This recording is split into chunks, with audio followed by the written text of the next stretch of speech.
Investigation में एक क्या लग जाते हैं जिसे कहते हैं प्रोसेस ऑफ एलिमिनेशन, कि आप मुख्तलिफ क्लूज़ आते जाते हैं, जो क्लू क्रेडिबल होता है वो रखते जाते हैं, दूसरा क्लू निकालते जाते हैं। तो जो प्रोसेस ऑफ एलिमिनेशन इन्वेस्टिगेशन वो चल रहा है, हमें बड़ी उम्मीद है इंशाल्लाह ताला। अच्छा, लास्ट में कहा स्टार्ट में तो जिस तरह से आपने इसको टेकअप किया तो मुझे तो लगा 1 घंटे में मामला हल हो जाएगा। कौन सा?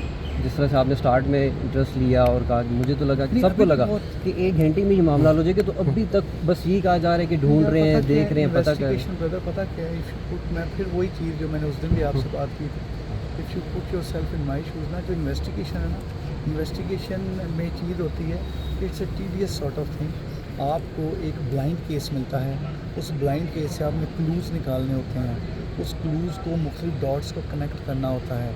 अब वो 4 लोग या जो उसमें नज़र आ रहे हैं उनके फेसेस बहुत हद तक क्लियर हैं, लेकिन उनको क्या वो इतने क्लियर हैं, क्या वो पिक्सल्स कहीं वो उससे ख़त्म तो नहीं हो जाते कि क्या नादरा उनको क्लैरिफाई कर सकता है, क्लियर कर सकता है। उनके सॉफ्टवेयर है ना मेगा मैचर का, इसी तरीके से क्या वहाँ पर अगर कॉल हुई है तो वहाँ से जियो फेंसिंग जो नंबर निकलते हैं वहाँ से क्लियर हो रहा है। नंबर 3 ट्रेडिशनल वे, जो उस सर्कल में तमाम है मुख्तलिफ ग्रुप्स हैं, उन ग्रुप्स में से कोई हमें इंफॉर्मेशन आता है। नंबर 4 हमारे जो इन्फॉर्मर्स कल्टिवेट होते हैं। So it's a long process of investigation. Long मैं क्यों कह रहा हूँ, long does not mean time के लिहाज से नहीं कह रहा, ऑप्शन के लिहाज से कह रहा हूँ कि इन्वेस्टिगेशन में आप हर एक एंगल से चीज़ों को देखते हैं। लास्ट में ये बता दें, उनको क्या पुलिस का हिस्सा बनाएंगे जो दूसरे दीगर ख्वाजा सराय, क्योंकि इनको यूटिलाइज़ करना चाहिए। आप नहीं सुनते हर थाने में ख्वाजा सरा भी होना चाहिए, नहीं, ताकि उनके इस तरह के मसाइल जो दीगर आ रहे हैं इससे हट के। जो ट्रांसजेंडर्स हैं ना, मैं आपको बताऊँ, हम यहाँ पर जैसे पंजाब में वहाँ पर एक तहफ़्फ़ुज़ दरसगाह है,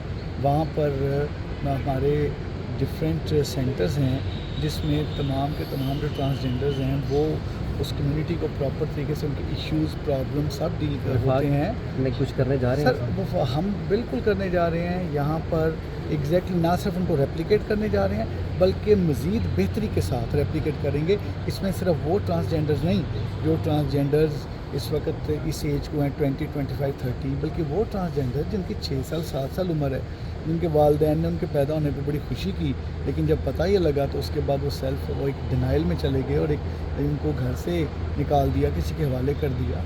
उनकी ग्रूमिंग भी हमारा आपका, उसमें ये नहीं कि स्टेट की ही जिम्मेदारी है, उसमें ये जर्नलिस्ट की भी जिम्मेदारी है, पुलिस की भी जिम्मेदारी है। इंशाल्लाह ताला you will see things happening, उस पर बहुत करेंगे। बहुत शुक्रिया सर, बहुत शुक्रिया सर, थैंक यू।